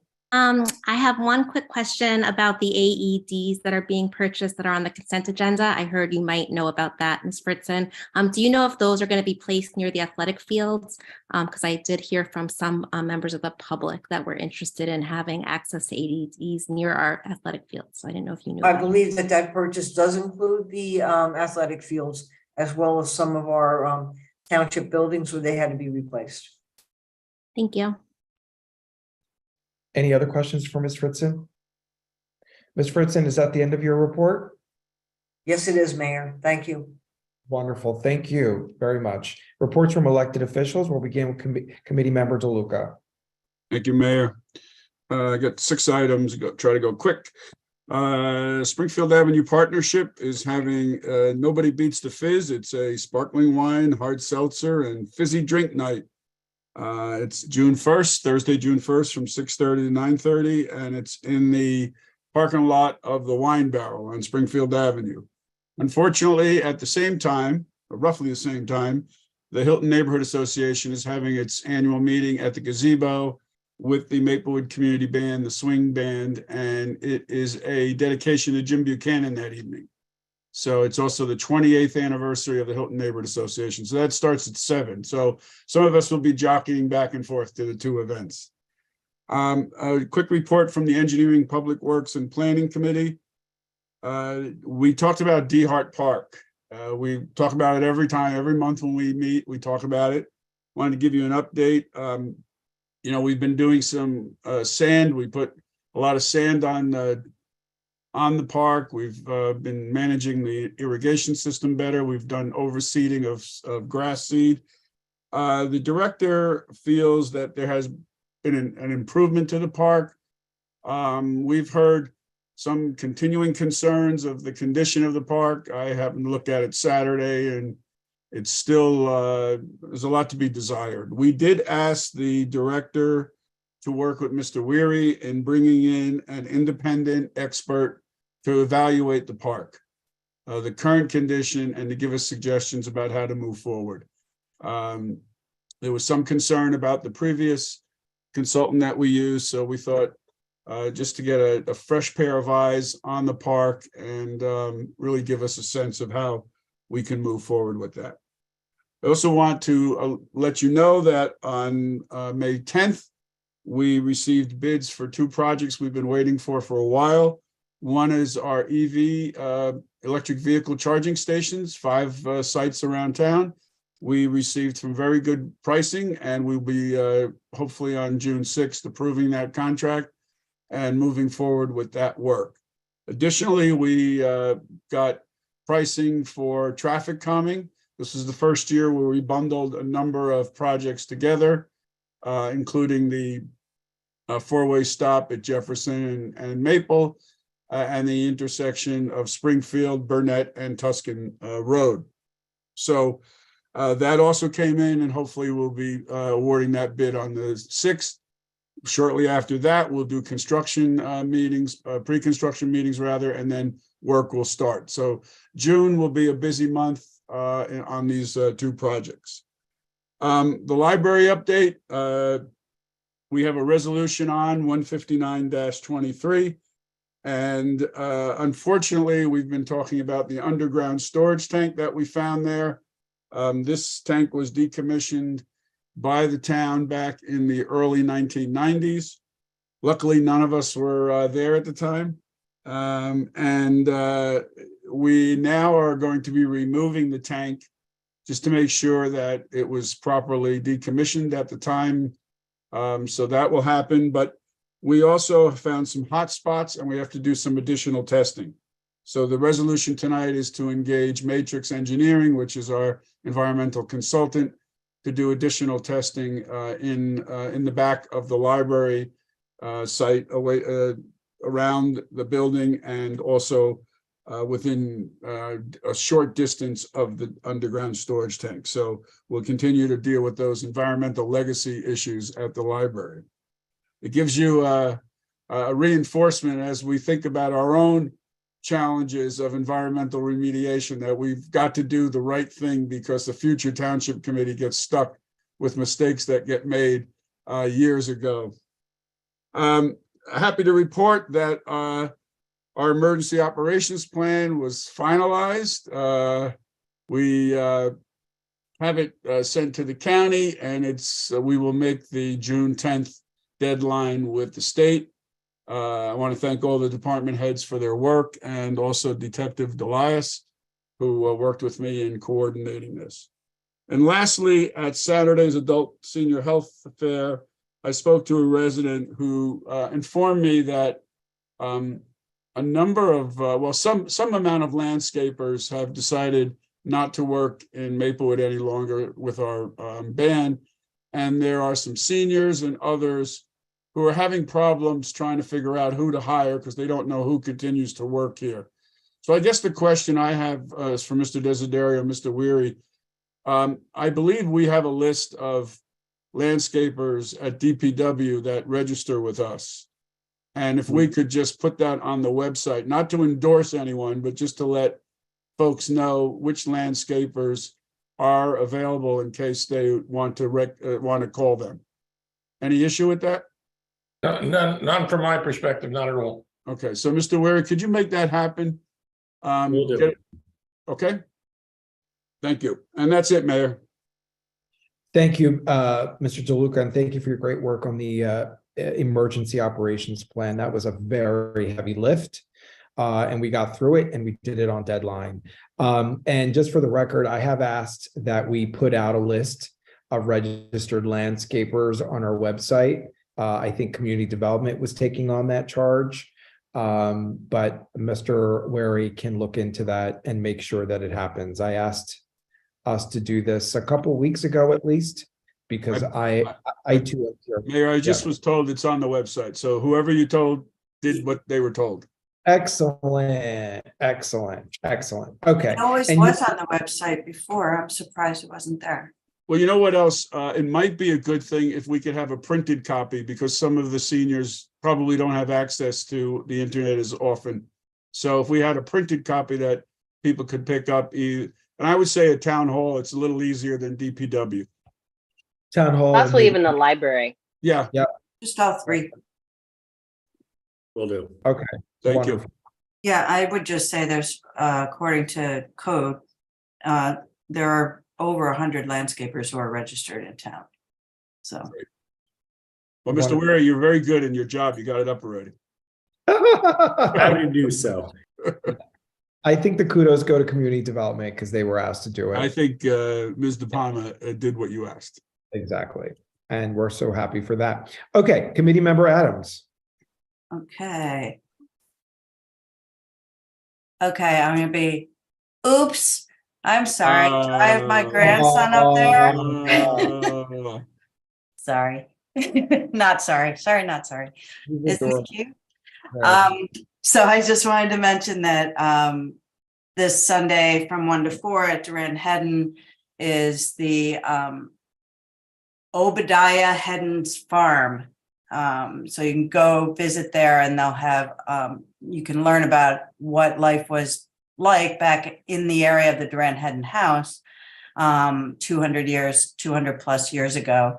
And while you're there, you should check out the Maplewood, the history of Maplewood Village. I believe that display is still there, and it's really fascinating. So if you're around on Sunday, May 21st, I'd suggest heading over to Durand Hedden, or you could also head over to Mayfest on Springfield Avenue. Both events are going on, so we've got a lot going on in town.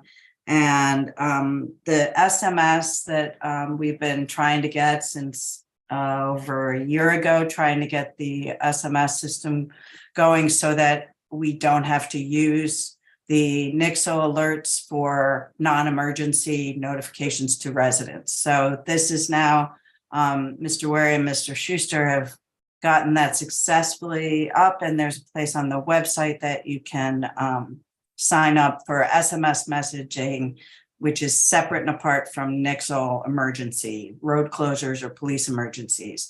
And why it's important is just for reminders about things that are going on in town that are non-emergency, but really relevant to people in town. So we're anxious to be able to finally get that out there so people can know about it. And then lastly, I wanted to get support, make a motion to appoint Kathleen Sullivan to the Green Team.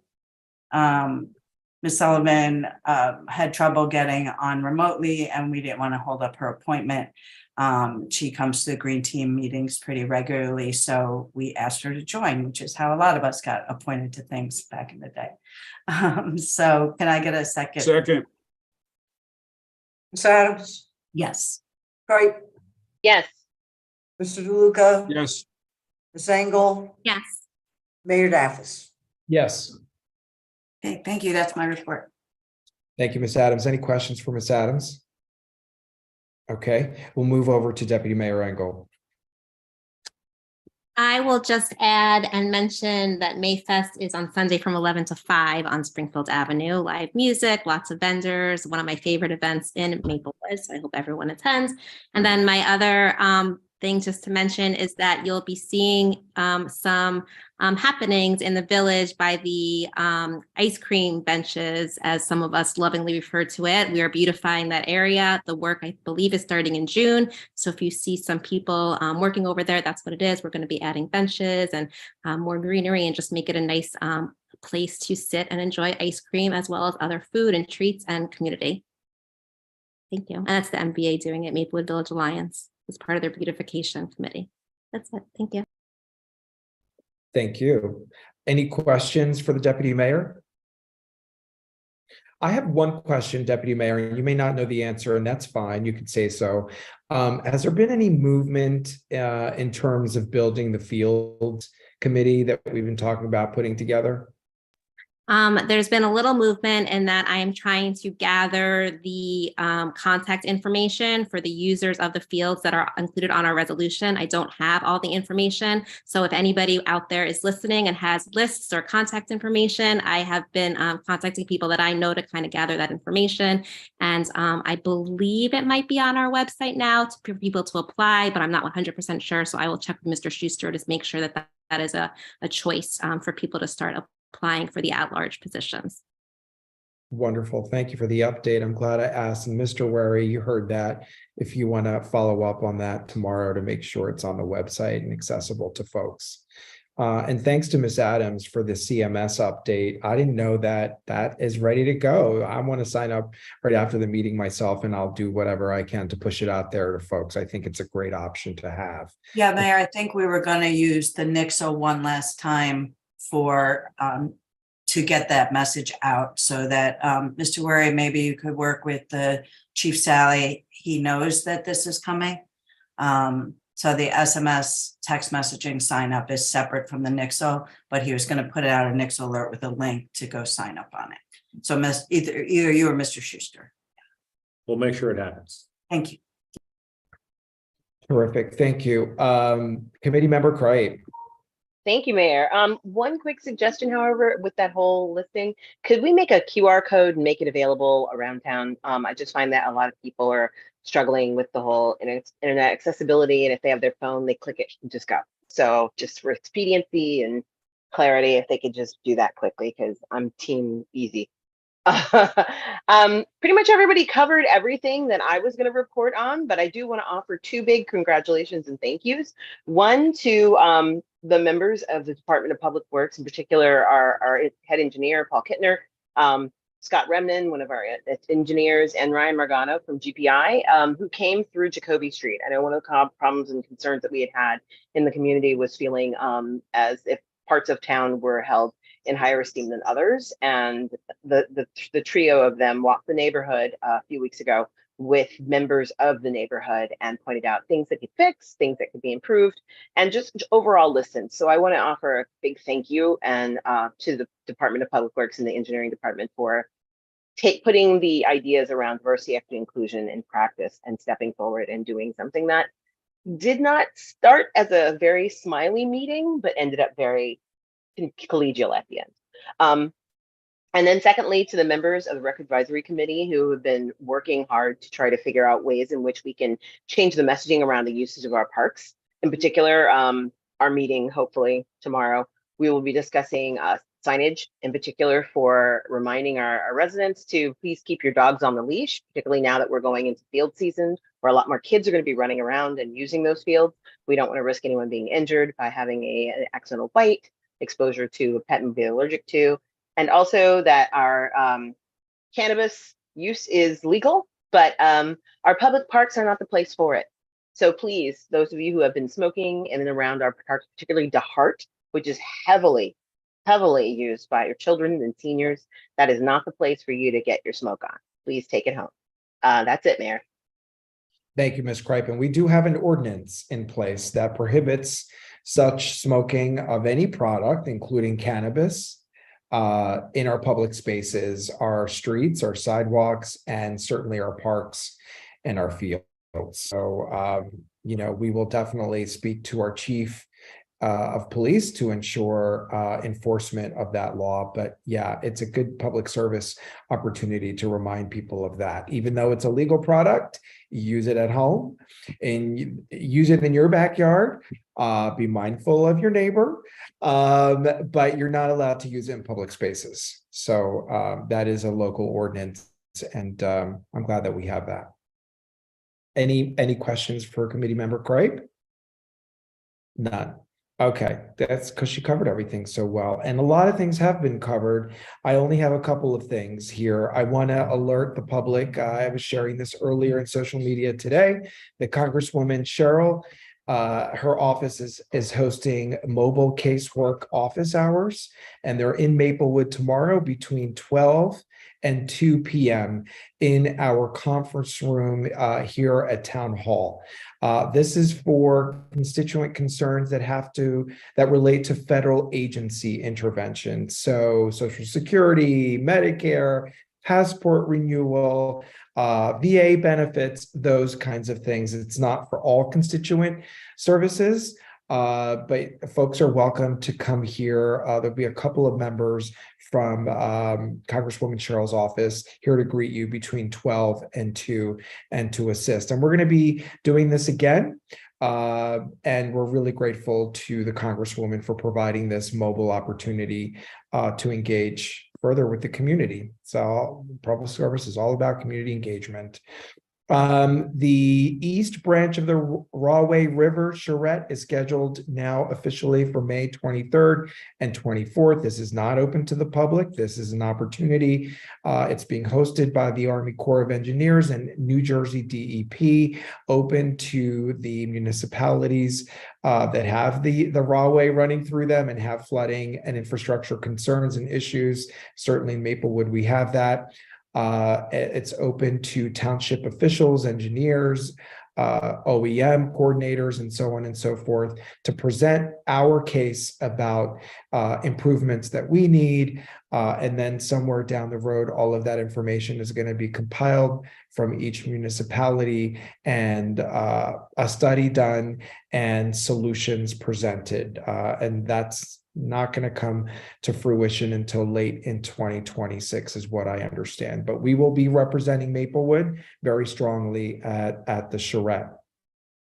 And lastly, I want to remind everyone that we are fast approaching June. June is Pride Month, and I'm really excited to kick off Pride in a different way this year. Big and bold and fun and visible. Especially in light of some of the attacks on the LGBTQ plus community that we're seeing nationally and even right here in New Jersey. So please join us at 5:30, starting at 5:30 p.m. on Friday, June 2nd for a kickoff. We'll have some speakers and we're going to have a lot of fun too. We're going to unveil our freshened up rainbow crosswalk. Yes, we're freshening it up, a very temporary solution to hold us over until the county comes through and rips it all up and redoes re-improves the intersections in the next year or two, whenever that's going to happen. And we're also going to have a fun community art project. So public engagement and music and food and fun, and everyone is welcome. June 2nd, starting at 5:30. We have a flyer ready to go, and we will be disseminating that this weekend to get people excited. I really want to provide sufficient applause and salute to our arts and culture manager, Sally Unsworth, who's with us here somewhere, I think, as an attendee tonight. She and her team have done an incredible job of coordinating and putting together all of the different Pride events all through June that the different organizations are doing everywhere throughout town. And of course, our community services team too, right? The rest of REC, they've been supporting and co-sponsoring and supporting all the different organizations. And we're getting close to 9:30. I was going to show you a video that Sally actually put together. But you know what? We have 5 minutes for public comment, consent agenda. So I'm not going to show you the video. Sorry, Sally. I'll show the video on social media. And we'll do that. All right. So we don't have to go beyond 9:30. So with that, I end my report. If there are any questions for me, I'll hear them now. Any questions? None? Okay, great. Consent agenda. Can I get a motion on the consent agenda? I move it. Second. Adams, Yes. Ms. Curry, Yes. DeLuca, Yes. Sengel, Yes. Mayor Daffis. Yes, thank you. This brings us to our second public comment period for any item. Mr. Waltz? Good evening again, Mayor and Township Committee. We will now begin our second public comment portion of the meeting on any subject matter. If any meeting attendee would like to address the Township Committee, please use the raise your hand function. We will convert you over to panelists and allow you 3 minutes to speak. Would anybody like to address the Township Committee at this time? I see no one, Mayor. Okay, I see no one too, so we'll close the public comment period. But since we have a couple of minutes left, I owe it to Sally to show the little video. It's a teaser for Pride. Please stay and watch it. And thank you again, Sally. And oh, hot damn, I gotta share my screen.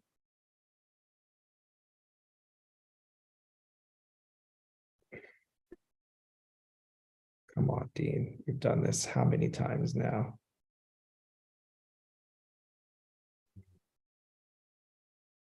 Mayor, if you don't see the option, I may have to make you a co-host. No, I see the option. I'm doing it now. Okay.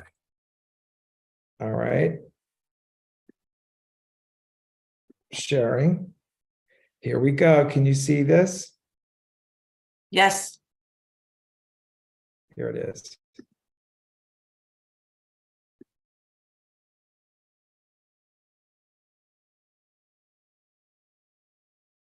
Of course, it's not going to play after all that.